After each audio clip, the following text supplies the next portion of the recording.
Indo Tibetan border പോലീസിന്റെ 100 പേരടങ്ങുന്ന battalion ജില്ലയിൽ സേവനത്തിനായി എത്തിയിട്ടുണ്ട്. കൂടാതെ പോലീസ് സായുധസേനാ വിഭാഗത്തിൽ നിന്നുള്ള 150 പേരും. വയനാട്ടിൽ മാവോയിസ്റ്റ് സാന്നിധ്യം കണ്ടെത്തിയ തിരുനെല്ലി, മുണ്ടക്കൈ, മേപ്പാടി, പടിഞ്ഞാറത്തറ മേഖലകളിൽ ITBP സംഘം പരിശോധന നടത്തുന്നുണ്ട്.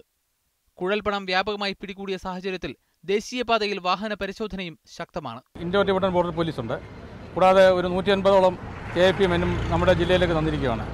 ഇലക്ഷൻ്റെ സുഗമമായ നടത്തിപ്പിന് വേണ്ടിയും തന്നിരിക്കുകയാണ്. കൂടാതെ ഇപ്പോൾ നമ്മുടെ ഈ ജില്ലയിലെ പല സ്ഥലത്തും ഈ മാവോയിസ്റ്റ് സാന്നിധ്യം കണ്ടിട്ടുണ്ട്.